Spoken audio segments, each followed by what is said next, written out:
We are now below the deadline, the financial and diamond district. Here there are more diamonds by the square foot than any part of the world, including the Transvaal.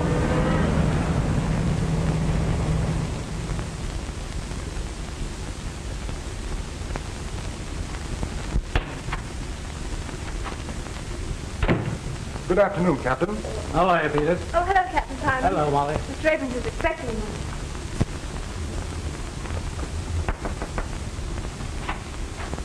Captain Simons is here. Won't you go in? Thank you.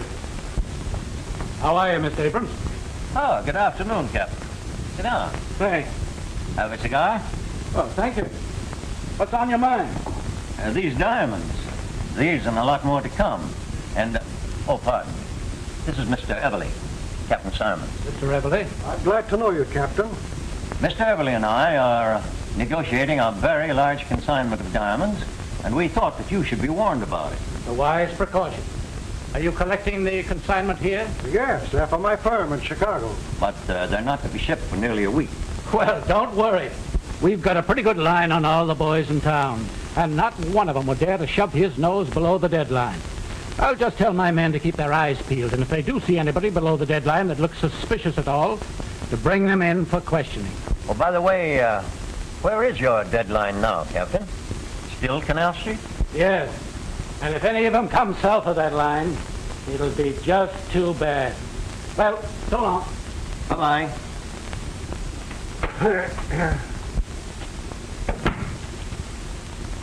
Well, I know where to get a nice solitaire for you, Molly, as soon as you give Terry Mulvaney the gate.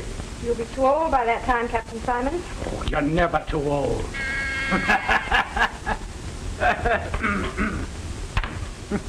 Yes, sir. Good day, Captain. Goodbye, Peter.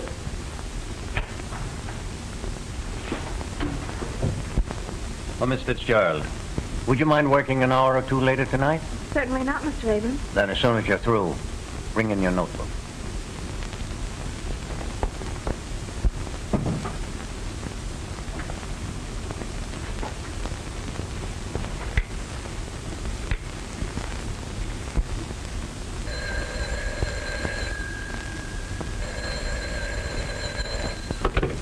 Hello?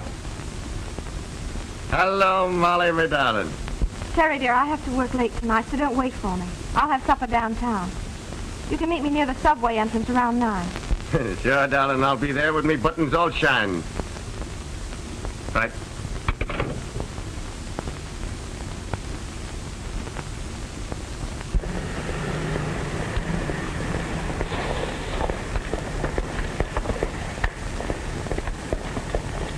Good evening, sister. How about a lift? Terry!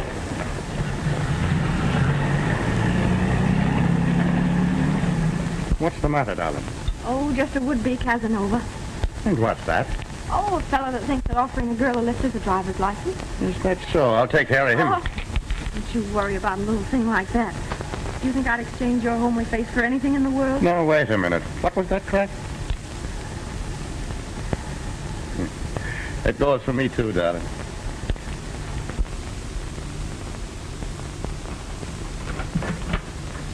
Hello, Annie, dear. Well, good evening, Miss Tiverton. How are you this evening? Why do people always think it's polite to ask silly questions?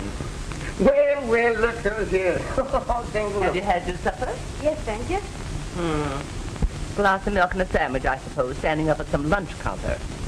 Oh, well, this rush will soon be over, and then I'll have my evenings to myself again. Would you like some tea, Terry? Uh-huh. I'll go fix some. Are you still here? I thought it was time for you to be going home instead of coming here visiting.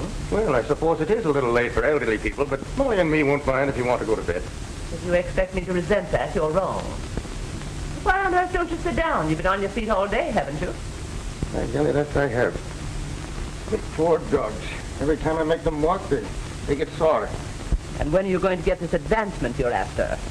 Well, the exams are in June, and by July you'll see me a full-fledged detective. Then crime will automatically cease, I suppose. Oh, no, not immediately. You see, there's the honeymoon first. Terry Mulvaney, if you don't make Molly the happiest wife in the world, you'll have me to answer to. Won't be for the want of trying. Molly needs a rest. That man Abrams works her too hard. Don't know what people want with diamonds anyway.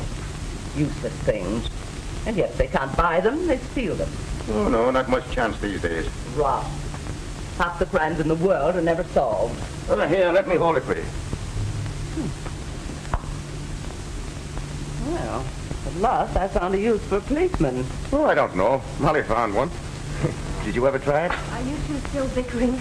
Let me help you. Well,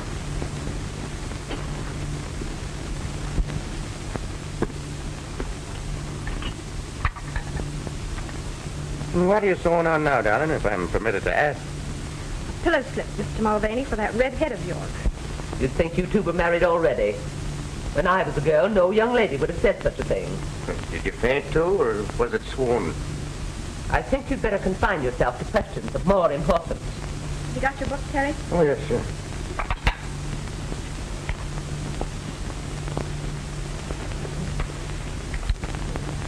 When an officer takes a prisoner into custody, what is his duty? To search the prisoner for weapons and evidence, and conduct him directly to the station using every care to prevent his escape. Good. Under what circumstances is a policeman legally justified in using his pistol? Was that correct? Under what circumstances is a policeman legally justified in using his pistol? And let me tell you, Flash, even if she wouldn't give me a tumble, that Fitzgerald Lane can have my role any time she gives me the come on. What she got the others don't have. Oh, boy. She's got everything. Hold on, Spike. We're not mixing pleasure with business. She didn't fall for you. So now we got to find out some other way when Abrams is going to ship those diamonds. Rocks fascinate you, don't they? How do you think I got the name Diamond Dutch? Chasing after fluffs? Maybe not. But I never saw you pass one up. Right. But when there's a job on hand, I don't play with fire. You never saw me get burned. Well, I'm getting penny burned right now. Here we are, all set to make the biggest haul that's ever been pulled. And all you can think about is some dame that you've never even seen. But I'm going to see her. Tomorrow, I think. And we better call the whole deal off. When you fall for a new fluff, I know what happened. So do I.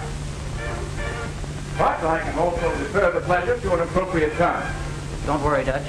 I've seen him play fish for months before she took the hook.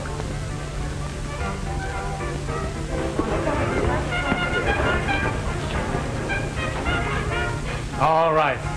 But when does Abrams get in the balance of that consignment? That's all I want to know. Why pull this job a day too soon? When by waiting another day, we could get maybe $100 grand more. What'll you bet I can find out by tomorrow night? Come on. I'll split $1 grand with you. 500 apiece. Okay. That's a bet. You can land that Fitzgerald Lane, you've got it coming.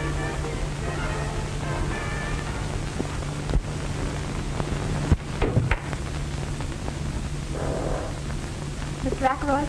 Right, young lady. And you are Miss, Just Mr. Abrams' secretary. Will you wait a moment, please? With pleasure. I come to look for a diamond, and behold, I find the pearl. Careful. So many synthetic pearls on the market these days. Ah, but then I'm an excellent judge. Professional, I would think. On the contrary. Amateur in its literal sense.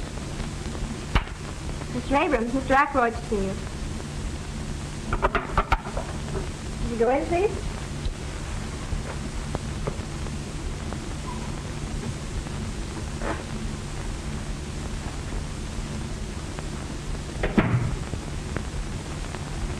Sorry I'm so late. I suppose it's about your closing time. Oh, it's never closing time when we have a client. Won't you sit down? You said over the phone you were looking for stone of about 5 carats. Yes. A yarder. Send in the stones I selected for Mr. Ackroyd. Oh, that looks like a very fine stone you have in your ring. May I see it? Yes. I picked that up in Hatton Garden.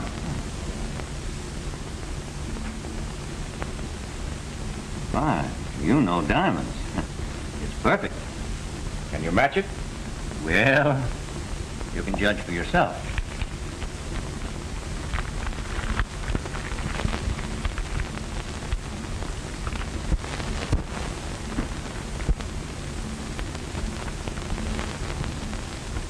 May I use your glass? Certainly.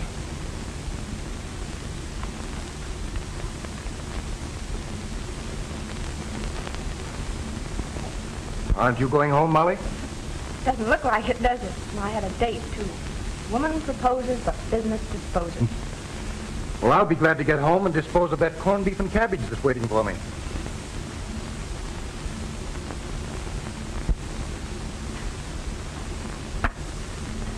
Well, these are the best, but neither is as good as mine. I'm afraid you're right. But I shall have more in Thursday, and I think finer ones. Would you call then? I'm not sure, but I think I could make it Friday. Well, I'm very sorry, but they'll be gone then. Tell you what I'll do. I'll give you 1,000 for that one.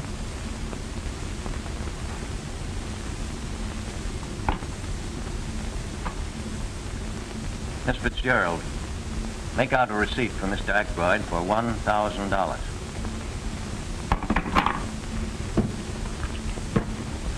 So that's that.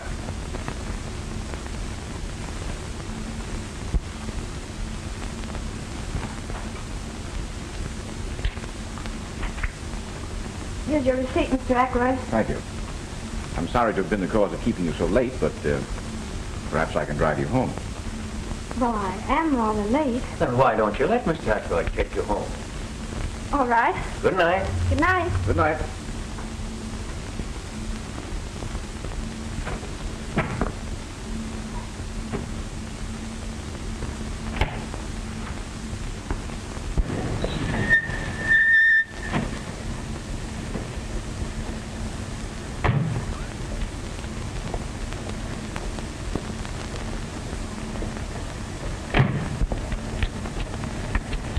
Thanks a lot.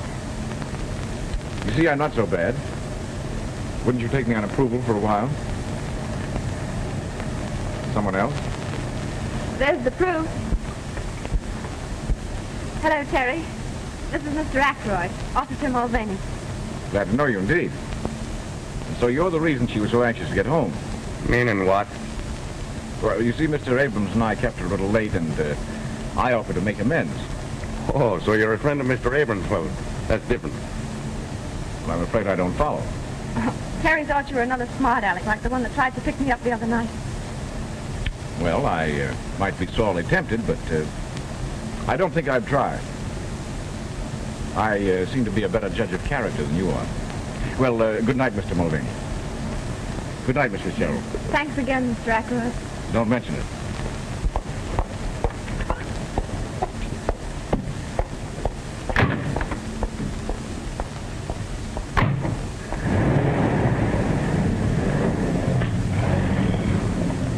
What's the matter? You don't seem to like the gentleman. I do not. Oh, Terry, you need never be jealous of me.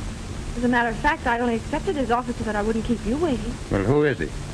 All I know is that he just bought a diamond for $1,000. I thought he was another one of those mashers, like the one last night. I'm not that foolish. You're in love with me, ain't you? Uh-huh. Yes, Spike? You're right. She had to be seen to be appreciated. Yeah, I thought she'd appeal to your sense of proportion. Yeah? Now I have another object in life. And now Stenog interferes with 100 grand, huh? You'd better dig for 500, Dutch. You too, Spike. Did you find out? I not only got a good look at the office, but I found out that the consignment will be complete on Thursday night. To top it off, I drove the young lady home. That wins the bet, I think, Dutch. You're a wonder, Flash. Yeah? Well, it cost me $1,000 to do it. I bought that one. Only worth 800. Oh, I'll get most of it back. Take a look at the girl's writing, Spike. Could you imitate it? So she couldn't tell the difference herself. What's on your mind? She seems to prefer an Irish harness bull to me. Meaning what, he says? Oh, so you're a friend of Mr. Abrams. Well, that's different. Begor, I'd like to push the ugly mug of him down his own throat. All right, forget it. We got to think about this job ahead of us. That's just what I'm doing, Dutch. When you're pulling a big job, it's always safer to have some goat to take the rap. Sure. It satisfies the public and gives the cops a chance to save their faces. Right. And this is where I kill two birds with one stone. Officer Mulvaney will be the goat, and Miss Fitzgerald will be... In circulation again. But how are you going to do all this? Easy. Just practice on her handwriting, Spike, and we'll send Terry a billy-do on Thursday.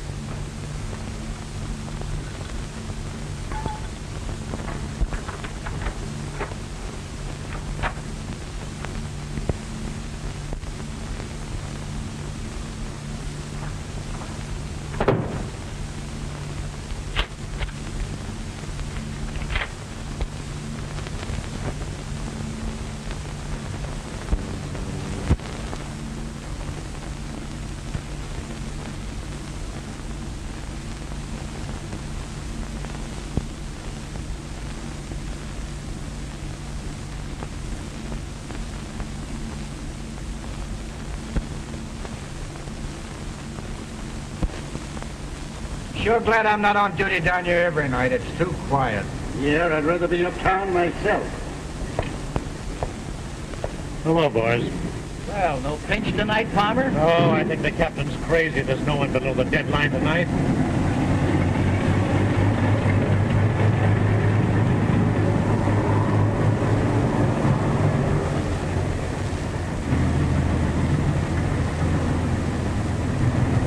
$5,000 worth that has to be towed in. Yeah, the best of them cracked up. Give me my old flivver. It's never let me down yet. Touch wood. Better make the rounds again, boys. Okay, see you in jail. Right.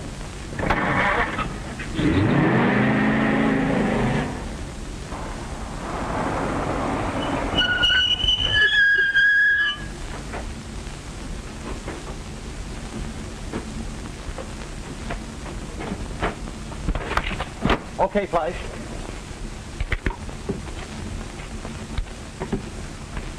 See anybody? Passed 3 bowls and they never give us a tumble. Let's get going then. All right. Hey, just a minute, buddy. Well, for crying out loud, what are you doing down here? Well, what's the matter with you, Bill? You got the jitters? Who is it? Why, it's Bricktop Mulvaney from 14th Street. Yeah, and don't go be saying anything at the station about seeing me down here, or I'll wipe up the floor with you. Oh, you know me, Terry. Yes, I know all of yous. So long. So long. Say, what's the gag? Oh, nothing. We've been ribbing him at the station about being in love. He's got a girl works down here. Well, we've seen somebody anyway. Yeah, let's shove off.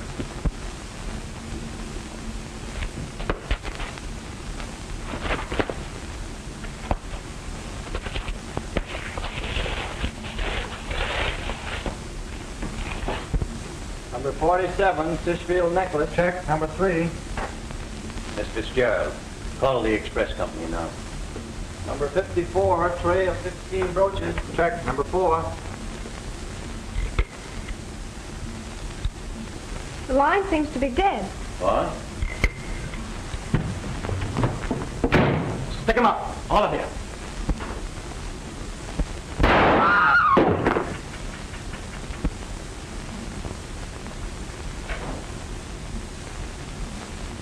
Good work, Terry. Terry. Shut up, and let that be a lesson to all of you. Keep your hat on your mug. You want that brick top to give you away? Now turn to the wall, all of you. Start now.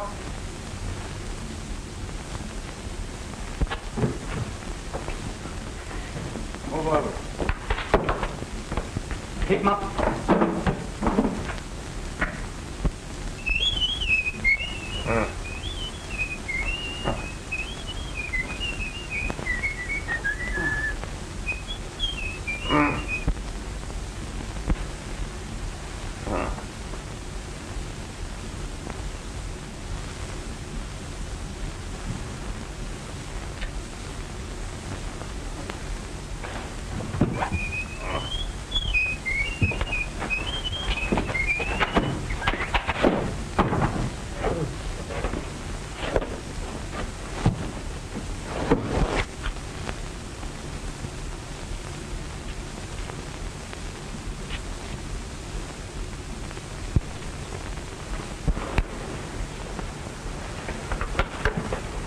You're just the guys I'm looking for. Put him up. Put him up. Put him up. What's the rib? Cut out the innocent stuff. Now, wait a minute. This is no time for kidding. You've got to help me find the guys that slugged me. I wish we were kidding, Terry, but you're under arrest. Under arrest? Well, what am I under arrest for? Murder and robbery of the Abrams office. No, wait a minute. The Abrams office? Well, how about Molly? Is she hurt? You ought to know you were there. You can't get away with this. Abrams recognized you and your plug Peters. They all heard the other two call you by name. And even if they hadn't, that brogue in red hair would give you away. We saw you heading for Abrams' office just before the stick-up. Oh, I must have been framed. Say, will you take me back to where they held me? You'll find the rope that was tied me up and the blindfold and the tape that was over my mouth. Wouldn't hurt to take a look. Even if we did, what would that prove? He could have planted them. I was slugged, I tell you. Sure, I was on my way to Abrams, but Molly asked me to call for her. Here, look in my side pocket. You'll find a note from her. There's nothing there. You killed a guy in cold blood, Mulvaney, and it'll take more than a bluff to get you out of it. They must have frisked me after they slugged me. Oh, please, will you take Yeah, it? we'll take you back to Abrams' office, and Captain Simon's there, and you can tell it to him. Go ahead, Max, put him in. Rooney, put that handkerchief over his face.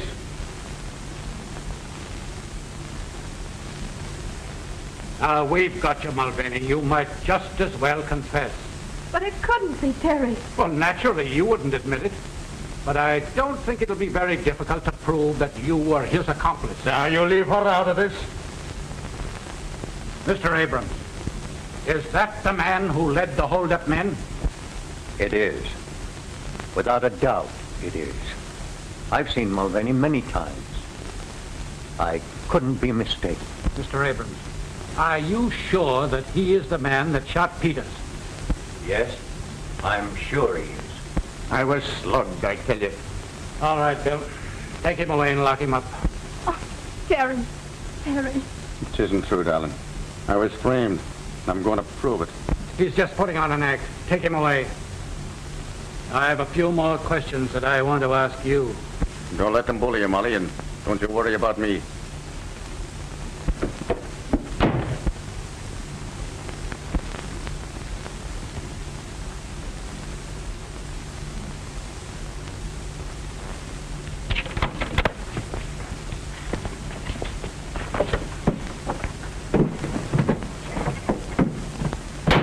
I'm sorry, Bill, but I was framed and I can't prove it in jail.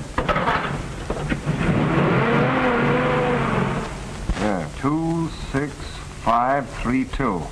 I'll send it right out. Okay. Calling all cars. Attention, all cars. Mulvaney has escaped in a police car.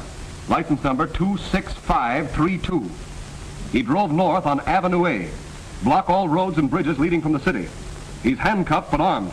Bring him in, boys. That's all.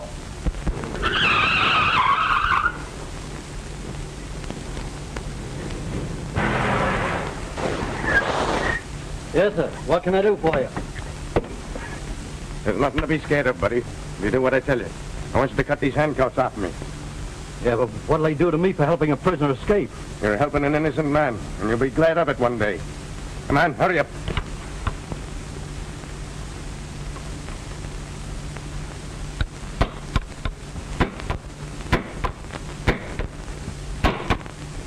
And after they're off, you gonna plug me?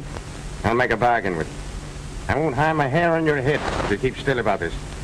All right. Calling all cars. Attention, all cars. Mulvaney reported seen on Lincoln Highway speeding west. Use special caution. He's probably listening to these broadcasts, so we can't give location of blockades. That is all. Come on, hurry up. Repeating broadcast 47. Mulvaney reported seen on Lincoln Highway speeding west. Step on it, Dave. We must be right on his tail. Right.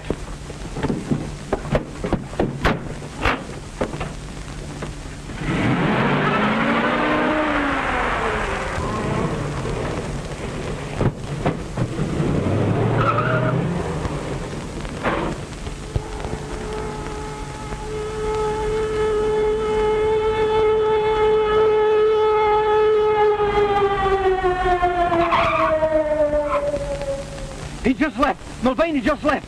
He made me cut his handcuffs. He went in that direction.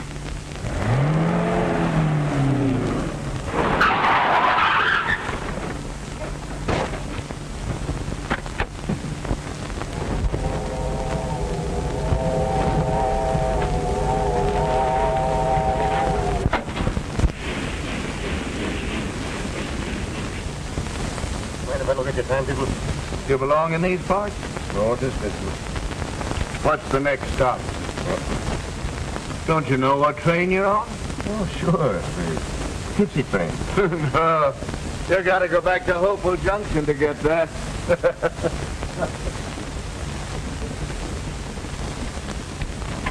Where to, sir? Albany. 585. Change at Pine Plains and Chatham.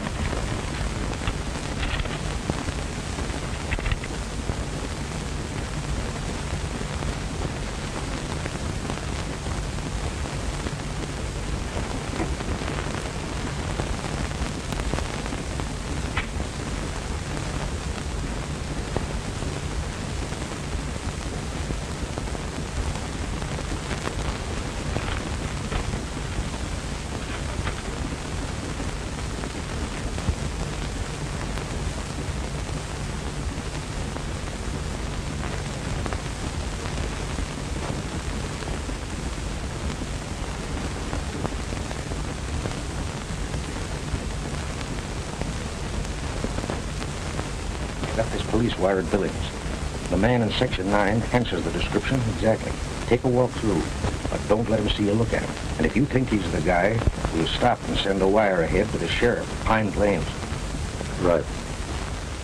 Now look here, Mr. Fitzgerald.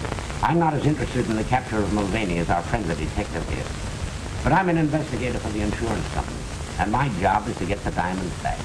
Are you going to help me, or are you not? I tell you again, I know nothing. I don't believe Terry had anything to do with it. Wasn't it because you saw him that you fainted? I didn't see him. Terry didn't do it. Then why did you call him by name?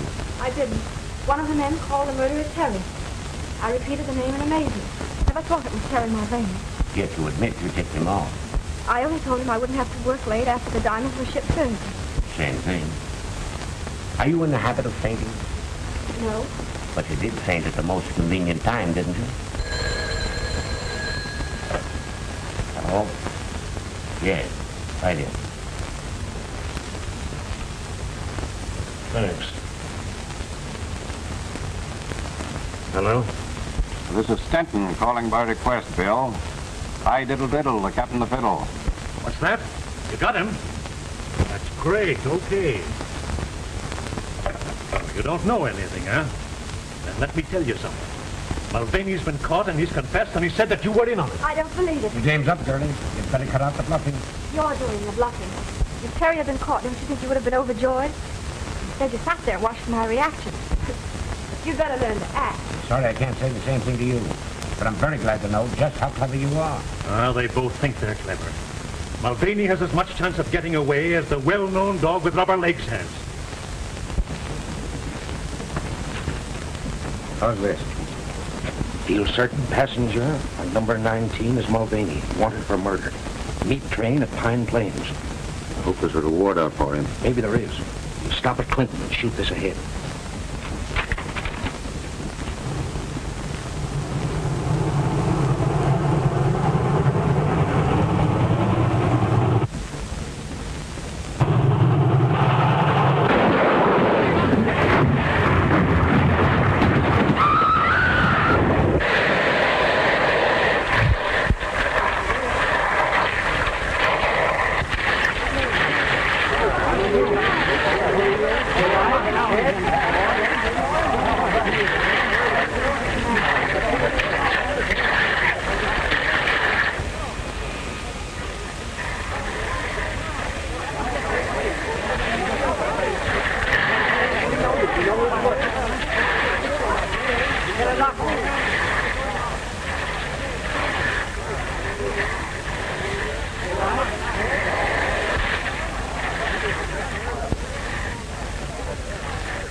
Here's another body, poor devil.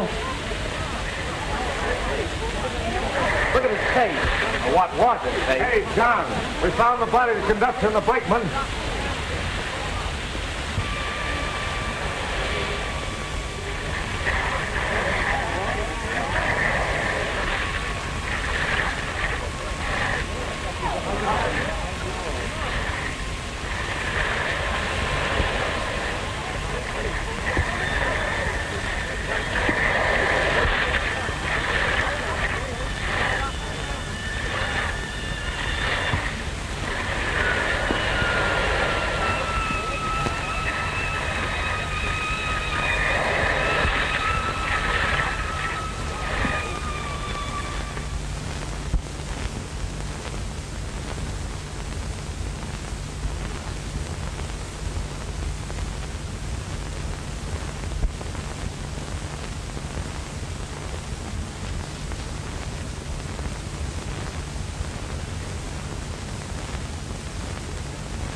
Well, who are you? And who asked you to come in? If I waited to be asked, I'd be on the outside most of the time. I see she's read the news. Are you one of the detectives? No such luck. Death did their work for them. I still have to find the diamonds. Well, you won't find them here.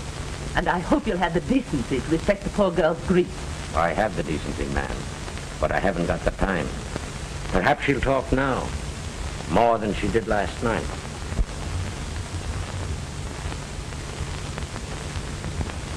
Are you ready to talk now? What do you want? You know what I want. The diamond. Can't you leave me alone? Can't you understand anything? Terry didn't do it. And now he can never prove it. He proved that he did do it, you mean? Do you think that getaway of his was an act of innocence? Not on your life. He was innocent, I tell you.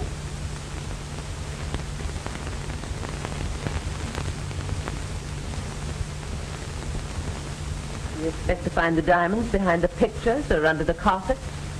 Molly said she lived with her aunt. Are you Miss Tibbet? None of your business. I make a lot of things my business. In fact, I sometimes act like an old woman. Oh, no offense, madam. No offense. If you think you can get me angry that way, you're mistaken. And if you're through, there's the door. Who were Mulvaney's Confederates? He had no Confederates. He didn't do it. He didn't. Come on now, Molly.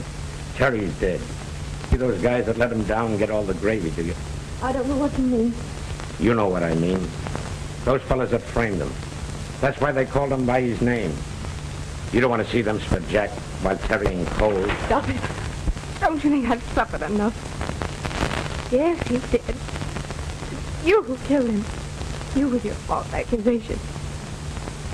You drove him to it. Somewhere the real criminal's laughing at you. Laughing at your stupidity. I'd laugh too. I'd like to laugh, but Terry, the joke's on him too.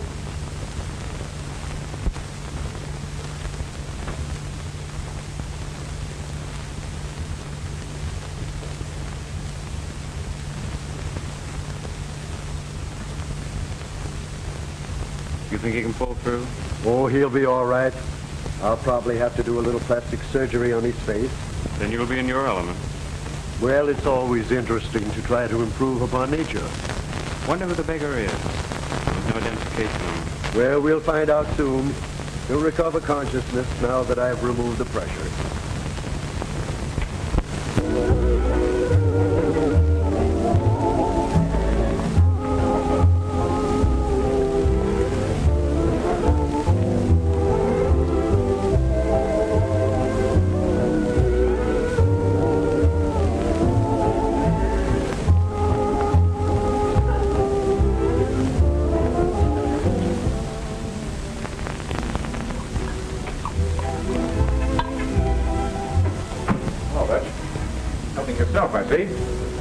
My long suit. You're telling me? Well, everything still seems to be under control. Sure. The Dicks haven't the ghost of an idea that was our job. They're still sure it was Mulvaney. But the cops are still watching every fence for the stones. Certainly.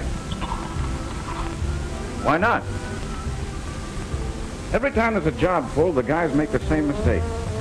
They want to cash in right away. So they peddle the stuff while it's hot, and they're picked up. I tell you, Dutch, we have the right idea. Handle each job like a legitimate business. And don't expect any profits for the first year.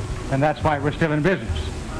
And never even an entry on the blotter against us. Well, those Abram diamonds are staying under cover for a year. Okay with me. Now I suppose you're going after the dame. Not yet, Dutch. I know women. And I know that Molly Fitzgerald is still thinking of Mulvaney as a martyred hero. Nurse tells me that you're feeling a little better. Do you think that you can answer a few questions? There was no identification in the remains of your clothes, so we don't even know your name. O'Malley. Ted O'Malley. Ted O'Malley.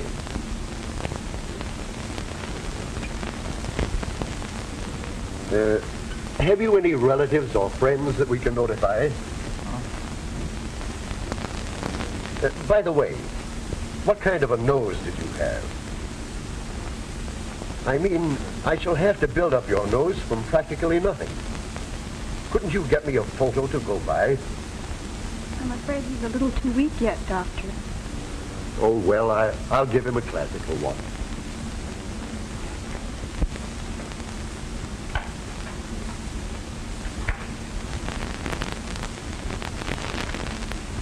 Miss Jennings, if I thought I had any brains, I'd blow them out. What's the matter? But wouldn't it be a terrible thing to drill a hole in one's skull and find it empty? Am I to gather that you're still thinking of that Mulvaney case? I start up in the middle of the night thinking about it. I'm afraid your vanity is wounded. Wounded? It's mutilated. So much time has passed and not a single clue. And a fortune in diamonds disappears. A strange case, all right. I'm going to see that Fitzgerald girl again. I think she must be bluffing.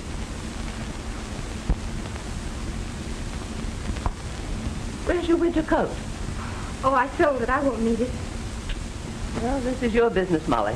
But I'd like to see anybody try to force me to leave town. You don't seem to understand, Annie. I'm branded as a thief. Nobody will give me a job here. Don't forget you'll always have a home here. Remember that. Oh, that must be the man for my trunk. I'm going to fix you a lunch to eat on the train. Why, Mr. Rathbone. May I come in? Why, certainly. I'm just leaving town. You mean for good? Yes. Oh, I didn't know it was as bad as that. I haven't seen Mr. Abrams again until today, and of course I learned that you were no longer there. I suppose you also learned that I was a thief. Do you remember that I prided myself on being a good judge of character? Yes, but I don't quite... May I sit down? Of course. I heard about the robbery at the time, but I had no idea that you were supposed to be implicated. I wasn't. You don't have to tell me. That's what I meant when I said I was a judge of character. Thank you. I also gather from Abrams that no one will employ you. What do you expect? Of course they won't. I will. What do you mean? I'm interested in the Alhambra, the restaurant and night spot on 50th. There is a vacancy for a day cashier. You mean you're offering me a job like that? I am. I have the courage of my convictions. How can I ever thank you? By reporting for work at 10 in the morning.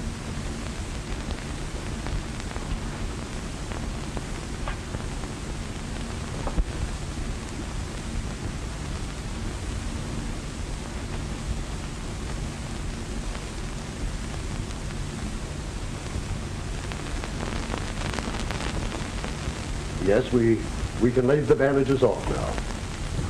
Sure, Doc, and that won't make me mad. No, I suppose it probably won't, but evidently you would like to see what I've done for you. That I would.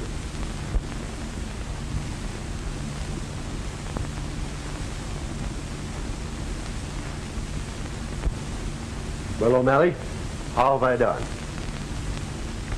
Hey! Don't break all my fingers. Well, Doc, that's exactly how I feel. And I doubt very much whether I'll ever be able to again. But evidently you approve. Tell me, is it as good as the original? Well, Doc, I think it's a bit improvement. And if it wasn't for me head, I wouldn't even know myself. Well, you know, you really could dye that and have a little joke with your friends. Huh? Oh, yes. It would be a joke, wouldn't it? Well, I'm really glad that you're pleased. And the railroad company will be, too. You'll probably let them down easier. What do you mean? Why, the insurance adjuster has been here several different times. They offer to settle with you for $2,000 in cash and all your hospital bills. $2,000? Yes, and you won't have to go to court and give half of it away to some attorney. $2,000? Well, that would come in handy. Why, yes, of course it would. Incidentally, here's the check that the insurance adjuster left and also his form of a release. You can sign that if you care to. It's entirely up to you. Doc, I wonder if I could have that in cash. Why, I suppose so. Just endorse the check, and I'm quite sure they'll cash it.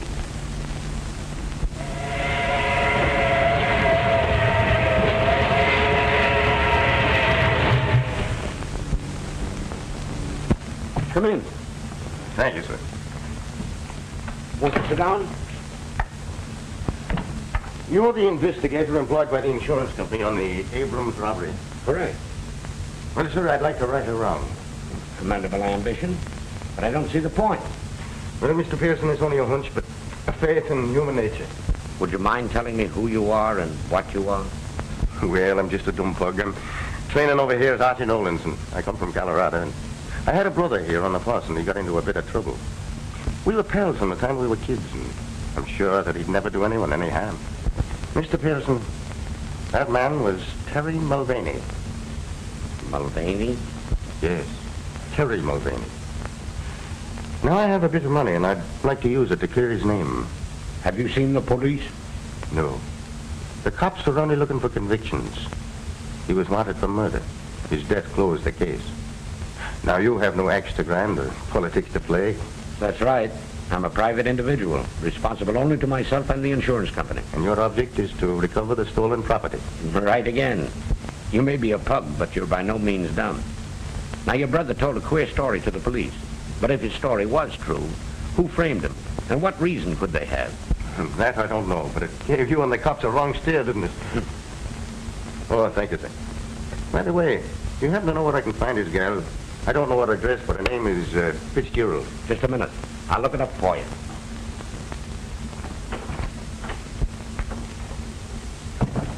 Miss Jennings, get the Mulvaney file. Quick, the fingerprint record.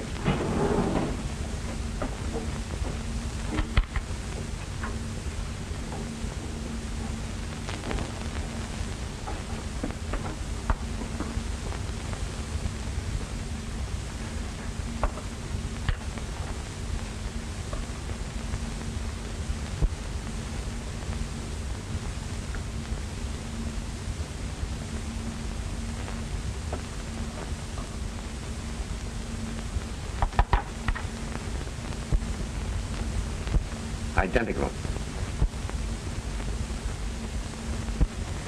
He's our man.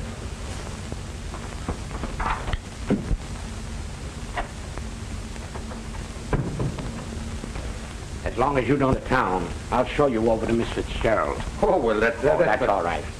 Only be careful not to shock her. Remember, she thinks you're dead, Terry. How did you know? Because your yarn sounded phony. I watched you closely and decided that your hair might have been dyed. So I proceeded to get your fingerprints in my cigarette case, and they compared exactly with the ones found on the stolen police car. To think I wanted to be a detective. You're doing all right. We're going to work together on this case. I take it that's what you want. Why, that's more than I expected. Tell me, how did you work this substitution with the dead man? Well, I heard a couple of the wrecking crew say that his face was all gone, so when they went for the stretcher, I emptied my pockets into his. Quick thinking, my lad. Yeah, but I didn't think very long. When I come to, I was in the hospital, and the nurse was reading the newspapers to me. In other words, you woke up and found yourself dead. That's about it. Well, you've awakened to plenty of worry, and we've got to solve this case before the police get on to you. They won't ever get on to me, because I really have got a brother, Ed, in Colorado. Does Molly know that? Sure. Why? Then you got to remain Ed, even to her. Oh, I could never fool Molly. The doctor didn't change me that much. Well, you must try. You know, brothers sometimes look very much alike. Well, I want Molly to know that I ain't dead. All right. Tell her Terry escaped to your place in Colorado, and you came east to clear up the case. Well, couldn't I? No, you can't take that chance with Molly. She might give you away by word or look. And at a time like this, that'd be too much of a risk. So, come on. You're a hard man.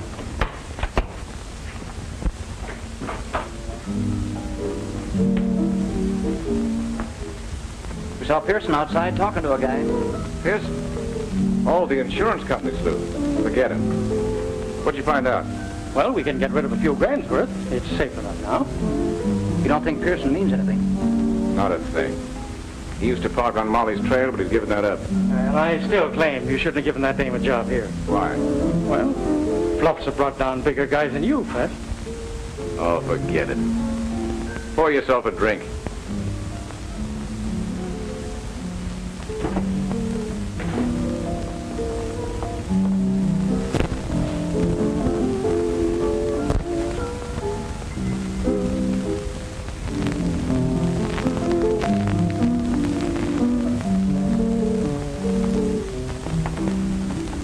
Good evening, Molly.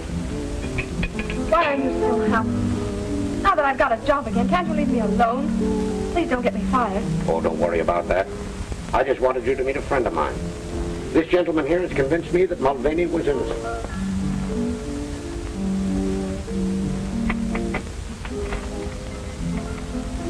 Terry. No, Ed. Harry told you about me, didn't he? Would you mind if we sat down? Of course not.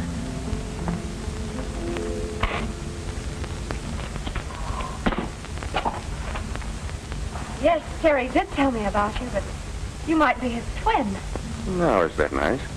Here I thought I was much better looking. You talk like him, too. Of course, your hair is darker and your nose is different, but if Terry weren't dead... He's not dead, Molly. He escaped from the train wreck. He's not dead? Are you sure? Have you seen him? Yes. He's at my place in Colorado. Is he well? As well as I am, and I never felt better in my life. Now, if you'll dance with me, I'll tell you all about him. Oh, I'm far too happy to dance in this jam. I want to tell Auntie. Can we all go home? You can tell me on the way. Now, wait a minute. How about your supper? Oh, I'm far too happy to eat. Come on, Mr. Pearson. No, you two run along. I'll stay here. Hey, boss. Pearson and that ape we saw him with outside was talking to Molly. She's acting up like a 2-year-old.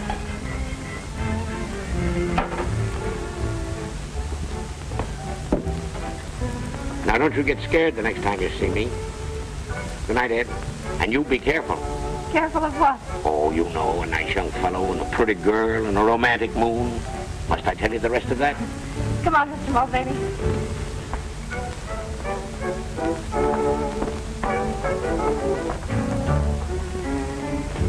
Boss, looks like you've been asleep at the switch.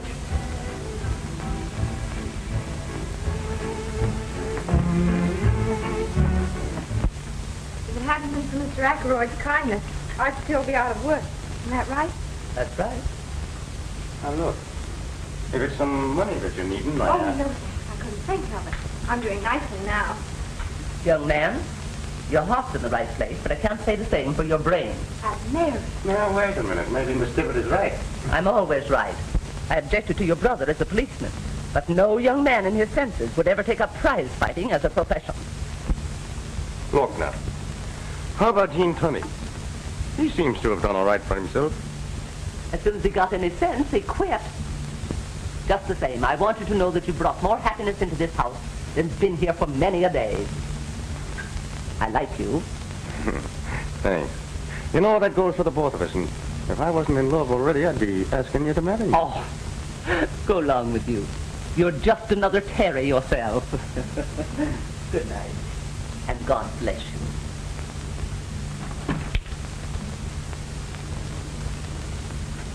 Well, I guess I'd better be going, too. Oh, no. I want to hear it all over again.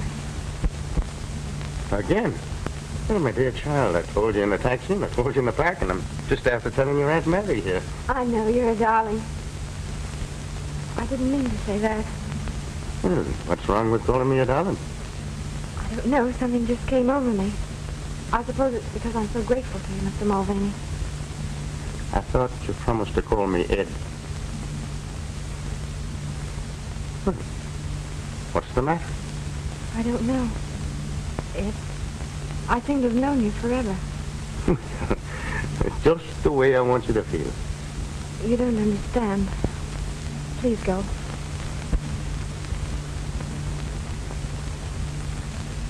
I'm sorry.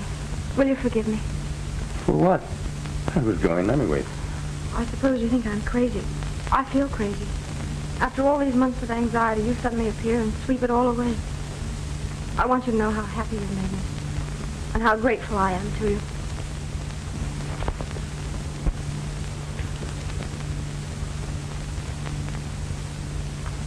You shouldn't have done that. You misunderstood. I think not. But it isn't fair. You know I'm engaged to Terry, and you said you were in love with somebody else. I said no such thing. You did. You told Aunt Mary. You meant? All fair in love and war. Good night, Molly, dear.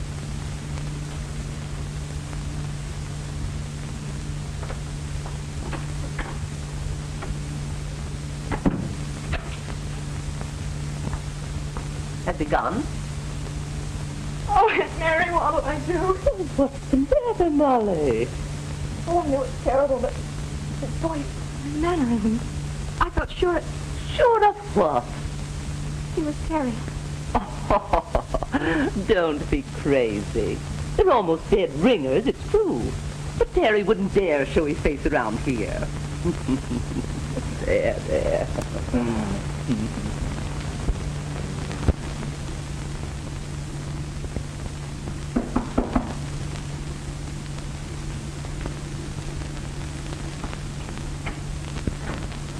You sent for me, Mr. Blackburn? Yes, come in.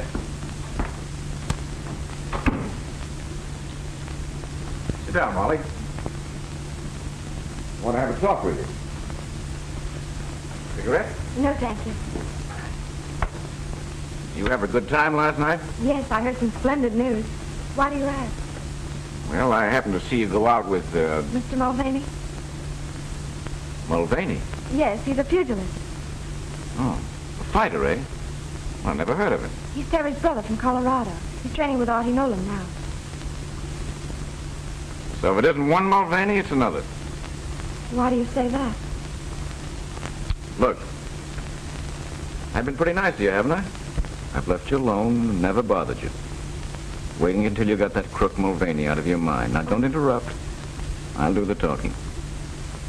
I wasn't going to say anything until you got rid of the blues. And now, when I see you're happy for the first time, it's with another guy. Don't I deserve a better deal than that? I'm sorry. I had no idea you felt that way. Listen, you're not as dumb as that. Why do you think I gave you a job here when everybody else thought you were a crook? Mr. Pearson doesn't think so now.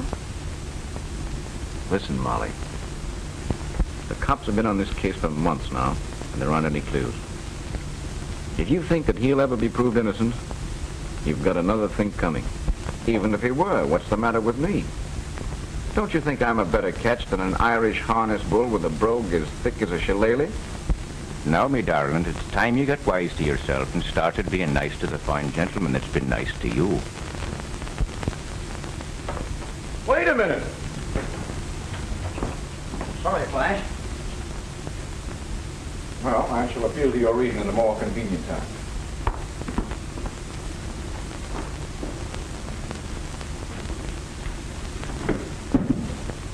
You mean to bust in on the party? What about the stuff?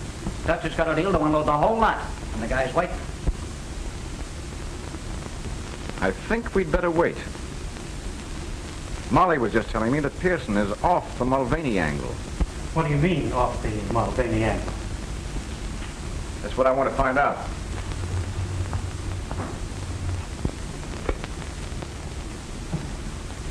Send Al up here at once. What? What's the matter? Molly's walked out. That's the best news I've heard today. Shut up. She must believe I'm an awful sap if she thinks I can't keep her from walking out. Well, maybe it'll be more fun this way. Okay, Oscar. Keep Molly's job open. Want me, boss? Yes, Al. You used to hang around Artie Nolan's, didn't you? Sure, that's how I learned to use my mitts. Unfortunately, this job calls for brains. However, I'll try you out. I want you to go back there and get to know a pug from Colorado. He's a brother of Terry Mulvaney's. What's he look like? You saw him last night going out with Molly. Oh, I thought there was something familiar about that mug's face. What do I do? Spoil his looks? Oh, no, nothing so crude. Just get his confidence and when you...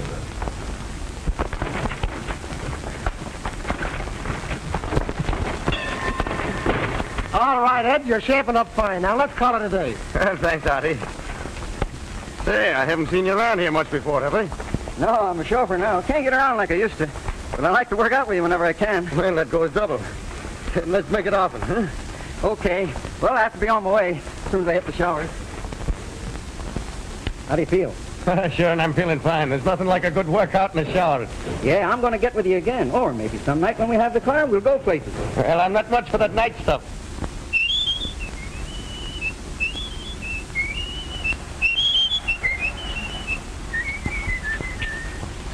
Say, Al, who is it you work for? Flash Ackroyd, the guy that owns the Alhambra. Oh, that's funny. I met a gal that works there. She used to be engaged to my brother. And boy, did I fall for her. What's her name? Molly Fitzgerald. You mean she used to work there? And what's the matter? Was she fired? She walked out. Didn't you know? Well, I haven't seen her today. I can't see why she should quit. I don't know. Search me. Looks all right to me, boss. Bit of a sap, maybe. Admitted he'd fallen hard for Molly. He said that, did he? Yeah. But what do you care? Just give me the word. Go get him. Bring them up here. Now you're talking. I'm telling you, I couldn't be mistaken.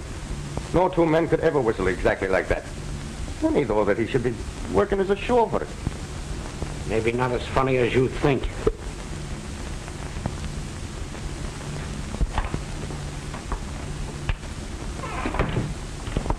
I just got your message, Ed. Oh, you're not mad at me after all, eh? I mean, for... Excuse me? For kissing you last night. Are you going to learn to love me?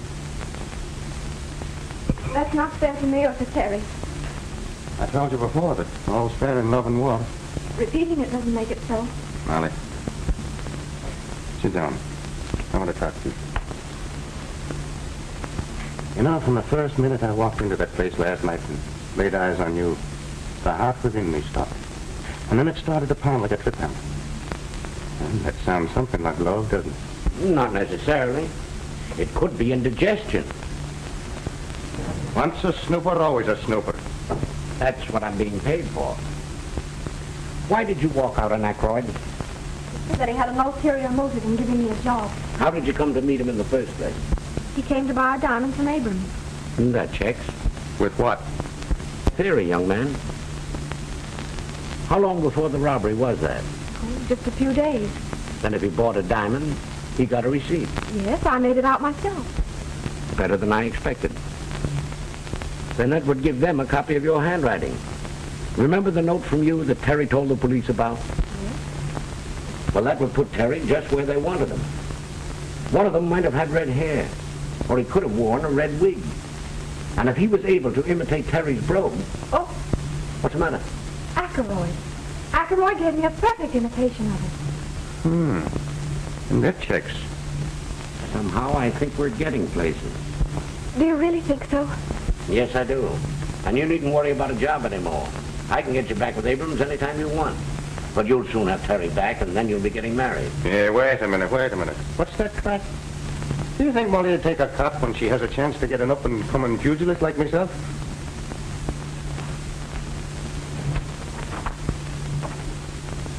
Oh, maybe I shouldn't have said that. The poor kid, she don't know whether it's Terry or Ed she loves. Leave it to me.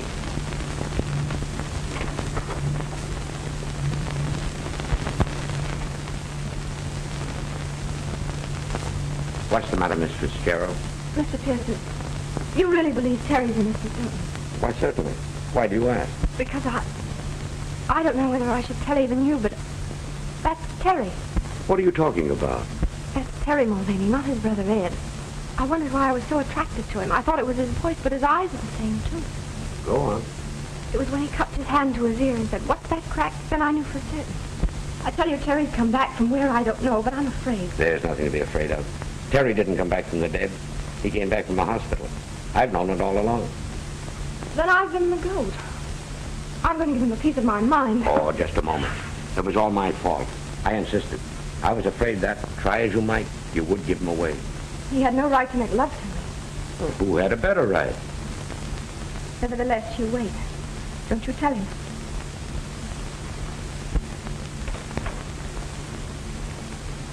Run along, you two. I've got to go down to police headquarters. Will you see me home, Ed? Will I? In a taxi through the park.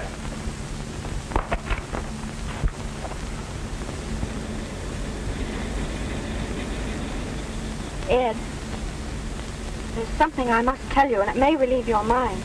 Well, me darling, you go right ahead and tell me. I've been true to Terry all this time, even though Auntie and everybody said I was a fool. They did? Yes, and it wasn't until he disappeared that I found out what a wretch he really was. Well, that couldn't be so. It's a pack of lies, I tell you. No, the truth, all right. Well, just show me one black eye that would ever say a thing against me. Well, against me brother. I can show you a dozen. People who bribed him. Girls he wronged. Boy, it's lies, I tell you. It's lies. Well, now tell me what you're laughing at. Terry Mulvaney, alias Brother Ed. Terry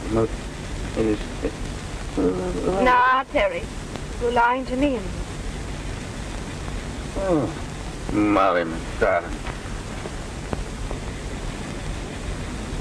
Oh, Terry, what happened? Why didn't you tell me? I was making me escape on a train and it was wrecked. I changed places with a dead man. Oh, Terry, you poor dear. Oh, I was never so rich in all my life. You must think I'm terrible. But it was mean of you not to tell me. Mr. Pearson wouldn't let me. Yes, I know. He told me.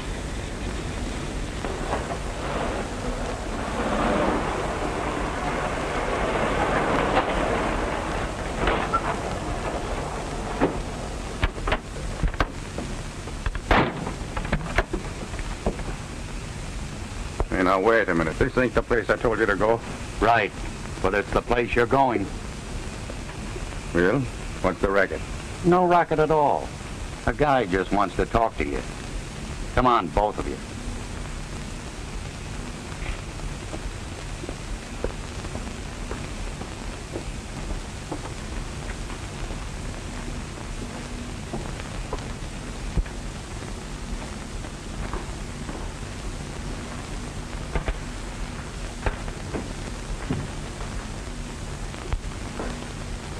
So here you are.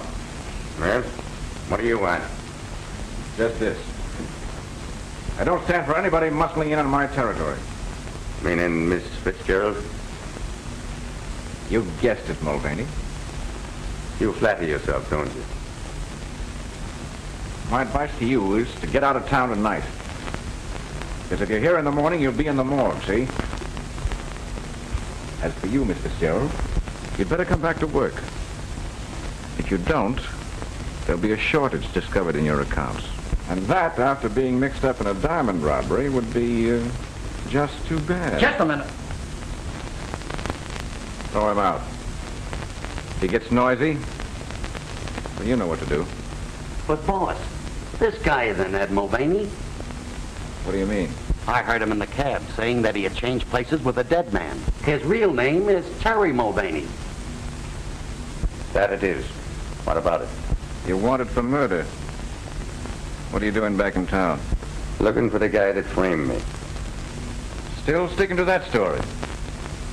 Who do you suspect now? Who do you think? Got the car handy, Al? Sure, boss. See them home.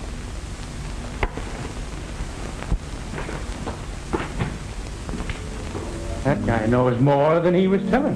Pearson must be onto something. I knew that dame would snag us sooner or later. Who's snagged? Maybe they don't know a thing. I'm just not taking any chances. The alley's full of cops.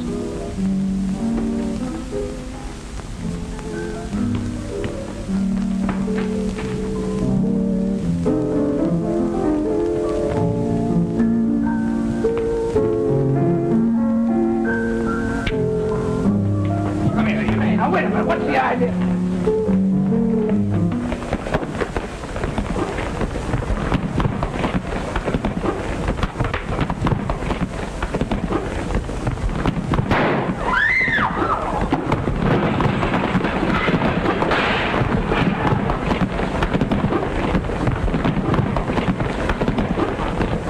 Break it up. Are you all right, Terry? Why, sure he's all right. And what do you think I've been training at Auntie Nolan's for?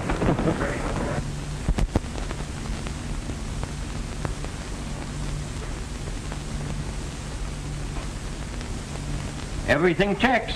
Give Terry all the credit for recovering those, Mr. Abrams. Terry, you always wanted to be a detective, didn't you? That I did, sir. Well, the chief says you are. Maybe you could use this. Solitaire. I think you'd much rather have a wedding ring. You can have them both on the house.